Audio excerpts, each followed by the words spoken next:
Oh, kan saya nge-up itu ya. Nggak apa-apa sayang. Saya sebentar tak baca ya. Sebentar, aku belum baca SMS. Bentar ya.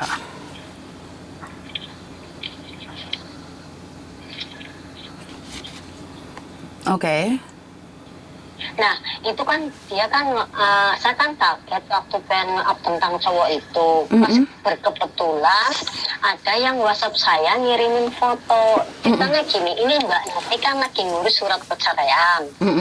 Nah, terus ketemulah sama cowok itu, mengaku sebagai staf KJRI lah, seorang pengacara lah, gitu kan. Nah, setelah dia udah memberikan datanya ke si cowok ini, dia kebingungan.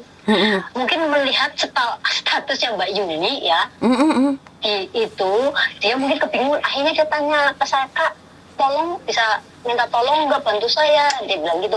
Saya kebingungan, kenapa Mbak, saya kan lagi ngurus surat cerai nih, terus saya minta tolong sama orang yang bilang katanya staf KJRI dan seorang pengacara yang bantuin anak OS lah segala macam, pokoknya dia Terus. Nah, terus saya langsung OTW tanya KJRI, ada buktinya nggak Mbak? Ada ini nomor telepon lah, KTP kan gitu. Terus telepon ke KJRI nanyain, mohon maaf Bapak, apakah staf KJRI ada yang namanya ini, KTP-nya tak kirimin. Dan KJRI langsung jawab, nggak ada Mbak. Nah, saya balik tanya Mbaknya, Mbak ini staf KJRI nggak ada yang seperti ini. Terus gimana data saya, kan dia bingung. Waduh, terus. Terus dia telepon, pokoknya saya nggak mau tahu, pokoknya data saya kembalikan, nanti saya laporkan gitu ya. Terus dikembalikan, itu ya langsung cepet ya dikembalikan. Dan dia sebelum itu kejadian itu ya seperti yang Mbak itu, bahwa ini cewek dijanjikan dinikahin. Oh, terus? Dinikahin. Terus? Nah, dinikahin, tapi dia nggak mau. Saya nggak mau karena saya lagi ngurus surat cerai. Terus dimintain duit kalau nggak tahu, nggak salah berapa, 8.000 atau berapa gitu ya. Waduh. Nah, terus untungnya dia udah cerita kayak gitu, terus baru saya ngeliat, kok ada kisah cowok ini mirip yang diceritain ke saya di channel TikTok, YouTube, Facebook. OTW saya cari, mukanya sama ya. Tanya lagi sama yang bersangkutan, Mbak, apakah ini orang yang kamu sebutin? Dia bilang, iya betul-betul ya Tuhan, untung aja data saya udah kembali. Kan saya langsung OTW tanya KJRI itu. Nah, terus ada yang inbox ke saya, coba laporin kalau ini bukan masalah kena. Kan awal mulanya kan PA nih, yang maaf. Nah, saya bilang kalau kasus kayak gini harus dikumpulin semuanya. Betul. Saya cuma ada nomor, yaitu yang saya kirimin ke PN itu KTP-nya dia, nomor TV-nya ada, nomor TV-nya ada, nomor Indonesia ada. Oke. Nomor TV-nya bersangkutan. Oke. Saya ingin memastikan gini, apakah orang ini yang sedang dikasuskan atau bukan, kok dilihat dari fotonya kok sama, dan dari pengakuan yang bersangkutan ini sama Mbak. Iya dia. Oh iya, maka dari itu kan kita cari korban-korbannya, termasuk Mas Sandro juga kan mencari korban-korbannya. Dan ini ada satu fotonya siapa yang nggak tahu, yang nggak ditutupin mukanya ya. Karena ini fotonya itu sudah sebenarnya bukan saya nyebarkan, ini foto ini sudah menyebar di seluruh dunia persilatan ya. Jadi kita nggak bisa nyetop. Iya. Karena apalagi foto telanjang itu ada di saya, foto nggak pakai baju itu banyak di saya. Wah, banyak sekali, tapi tak dilitin karena saya pribadi tidak mencari masalah, karena saya tidak ingin menjatuhkan siapapun. Kita harus cari oknumnya, dan saya itu lagi ngumpulin orang-orang yang speak up, makanya kita kumpulin, kita viralin. Karena orang ini kan 2016 pernah dilaporkan pada KJRI, tapi kenyataannya masih tetap. Dan ada anak yang dari Taiwan tuh hamil 7 bulan. Oh, sorry. Sudah melahirkan anak 7 tahun. Oh, sekarang umurnya sudah 7 tahun. Jadi petualangan dia itu dari 2013 di Hong Kong sini. Iya. 2013. Betul. Nanti saya screenshot ya.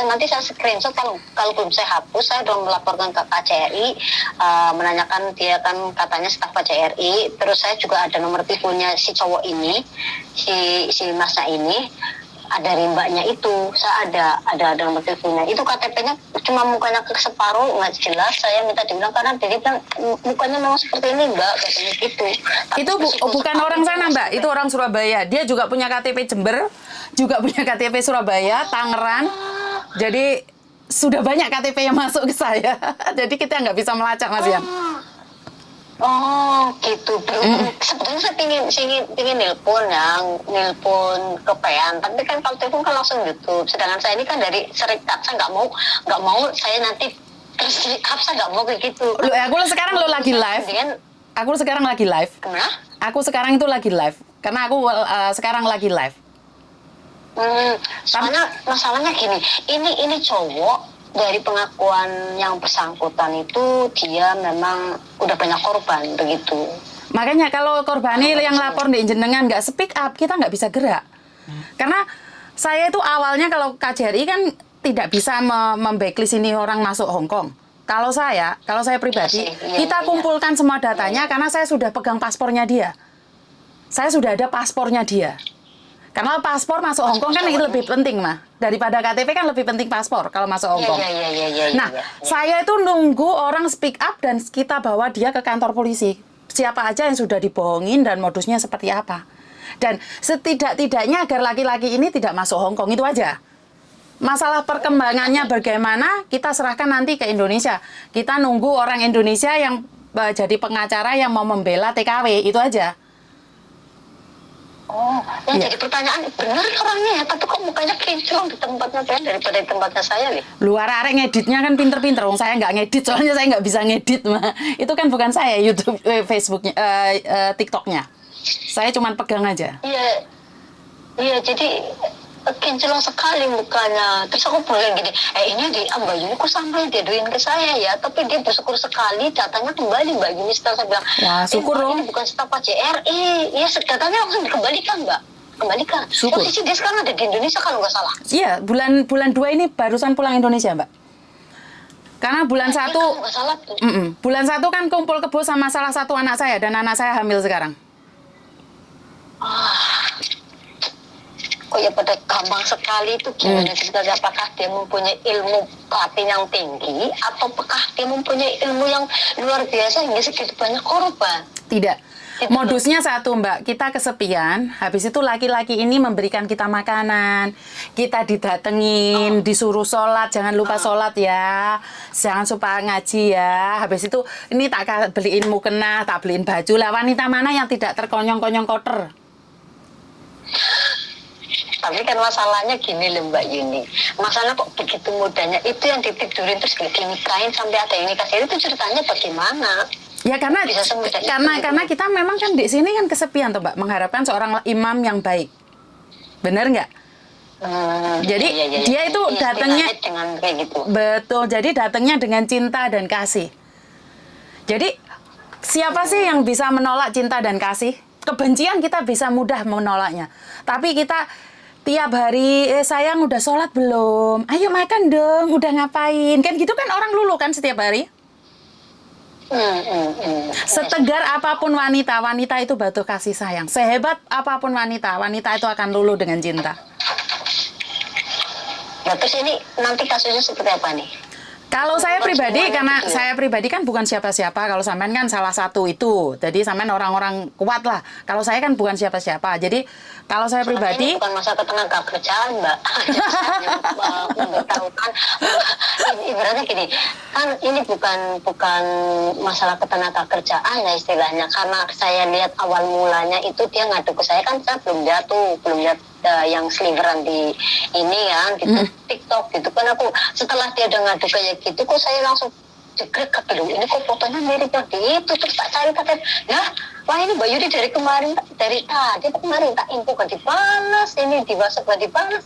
Wah ini gimana caranya saya ngubungin, maksudnya biar apakah saya yang dibutuhkan gini, apakah orang ini benar, apakah ini KTP-nya, soalnya KTP-nya ada yang bahwa dia seorang pengacara kok bisa mengambil segitu banyak orang kayak gitu, ini pengacara gadungan, aku bilang gitu.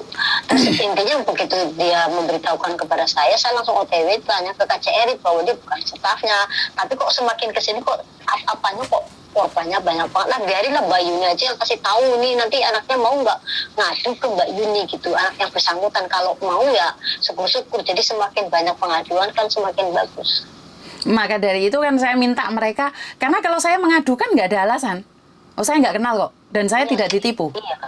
Tapi kalau saya mengantarkan ada 10 saksi dengan paspor ini bahwa seperti ini dan seperti itu, jadi mereka akan merespon. Setidak-tidaknya jangan masuk Hong Kong. Karena laki-laki ini sudah ke Taiwan merusak, Hong Kong merusak, Singapura merusak, tapi kan nggak speak up. Kenapa? Karena memang malu. Ke video tidak pakai baju itu disebar loh Mbak. Ada yang salah satu orang tuanya karena kaget sampai meninggal katanya. Jadi ini laki-laki ini modusnya adalah kita waktu main itu nggak pakai baju di video terus disebarkan. Dan ini adalah pelecehan. Jadi ini bukan masalah ketenaga kerjaan, ini memang jauh beda ya. Ini harusnya pengacara yang ada di Indonesia yang bertindak. Karena merugikan TKW. Jadi bukan ketenaga kerjaan dengan majikan, dengan agensi ataupun dengan KJRI. Iya. Ini sangat miris sebenarnya. Jadi saya rasa korbannya bukan cuma 20, bahkan ratusan. Yang saya lihat kemarin tadi apa nggak salah 16 yang hamil apa gimana tadi kalau nggak salah. 4 yang hamil, 16 yang nggak pakai baju. Oh, itu udah keterlaluan. Ini sangat keterlaluan kalau korbannya mau speak up. Syukur-syukur bisa cepat diatasi biar dia ada kapal. Yang menjadi pertanyaan saya Mbak Yuni, kok bisa ya dia ke Hongkong dengan mudahnya? Kan Hongkong tidak melarang siapapun datang ke sini. Yang penting memenuhi syarat. Yang penting punya paspor dan punya uang untuk hidup di sini. Tapi yang saya tahu terakhir ini dia sudah mulai dicekal sama Hongkong karena dia keluar masuk. Karena itu dia extend di imigrasi dan salah satu anak itu sudah melaporkan itu pada saya dan paspornya sudah ada di saya saat ini. Tapi kan saya tidak bisa melapor tanpa yang bersangkutan. Bukti. Bukti ada, tapi kan bukan yang bersangkutan. Ya. Jadi lagi-laginya Indonesia ngakunya dari Jember, Jombang, Surabaya, Magelang, Yogyakarta, Tangerang, Bekasi. Itu semua. Dari Jawa Timur sampai Jawa Barat itu alamat dia. Dan dia punya KTP itu semua. Yang menjadi pertanyaan ya Mbak, satu lagi. Kok dia bisa bikin KTP gonta-ganti itu ceritanya gimana ya? Kan berarti dia sakti mandraguna. Kalau masalah Indonesia kan saya nggak tahu ini. Bukan. Nah, keluar masuk Hongkong kan dengan bebas. Ngambil banyak duit orang. Nah, sekarang bisa bikin gonta-ganti KTP. Nah, yang ketiga, itu nomornya ganti-ganti apa enggak? Soalnya nomor yang saya panggil itu nomornya aktif. Aktif? Dia nggak akan mematikan nomor itu, Mbak. Nomornya dari dulu nggak ganti. Sama apa enggak? Sama.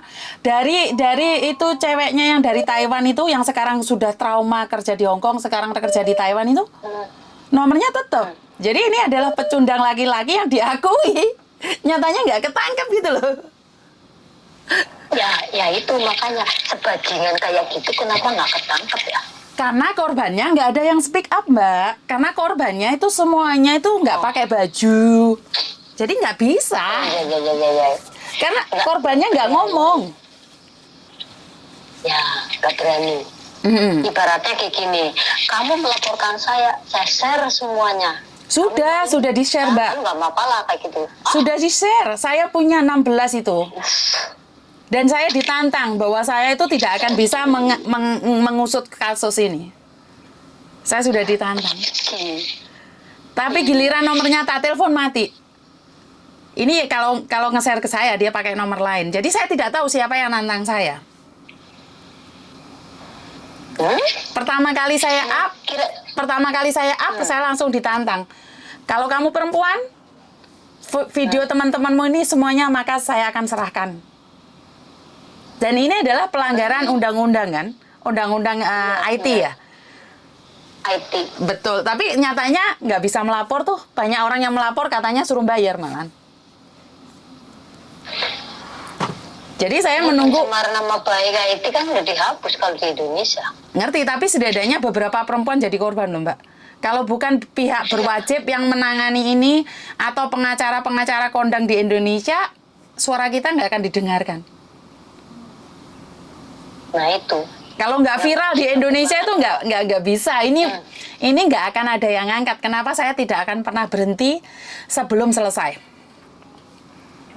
Nah, ini berhentinya nanti Mbak, karma berlaku nggak bisa berjalan dengan dunia. Kalau masalah karma itu kan ilmu tabur tuai, di mana kamu menanam kamu akan menuai. Tapi bagaimana dengan orang-orang yang sudah kehilangan pekerjaannya sampai stres sampai gila itu gimana? Kan kalau di Undang-Undang Hongkong kan tidak tercantum seperti itu. Iya. Kalau tidak memenuhi syarat dan ketentuan labor kan kita bisa nuntut. Tapi ini masalah hati.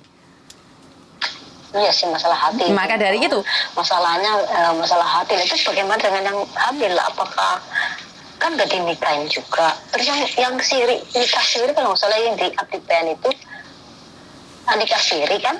digebukin kan dia? Yang nikah siri apa? Digebukin kan dia?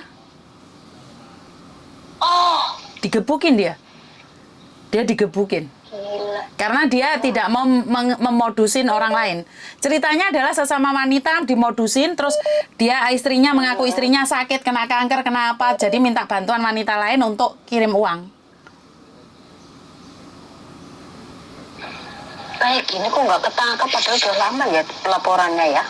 Ya karena gak ada yang telapor Mbak, kan baru akhir-akhir ini aja yang melapor karena saya ada bukti tapi nggak ada yang lapor. Makanya kan saya ceritakan ini sampai kapan kalian tutup aib kalian sementara saya sudah ngelihat aib kalian. Lah ini kalau saya saja yang ngelihat. Bagaimana orang di luar sana? Ada berapa orang di luar sana? Gitu. Saya lihat Mbak. Yang teteknya dibuka lah, yang barangnya difoto lah, dikirimin semuanya ke saya. Ini yang sangat memalukan. Iya. Karena saya tidak terimanya adalah karena saya adalah perempuan. Tapi percuma suara saya nggak akan ada yang dengar. Kalau kalian tidak memviralkan.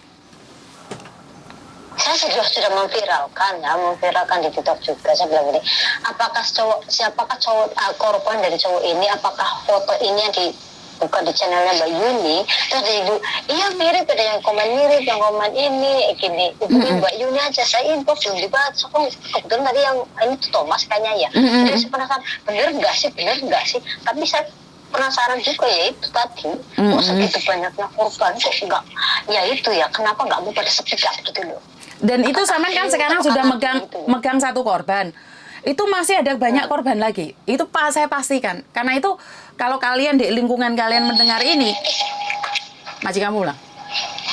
Ya. Mau dimatikan atau gimana? Oke. Sekarang saya lagi live ya. Jadi intinya adalah ini korbannya sudah banyak tapi kok nggak ada yang speak up. Jadi saya tidak bisa ngomong apa-apa ya. Saya live setiap hari berteriak-teriak. Ini seperti ini, saya akan terus tidak berhenti. Bahkan Mas Andro juga lihat di channelnya Mas Andro ya. Mereka memberikan informasi ini juga. Jadi, ayo kita kompak semuanya di tap jarene ayo di TikTok-nya ya, di Facebook-nya, di YouTube-nya juga ya. Karena nggak bisa kabur kemana, Mbak. Ini siapa meneh telepon ini? Halo? Halo? Halo Mas Yuni. Kenapa Mbak ya? Saya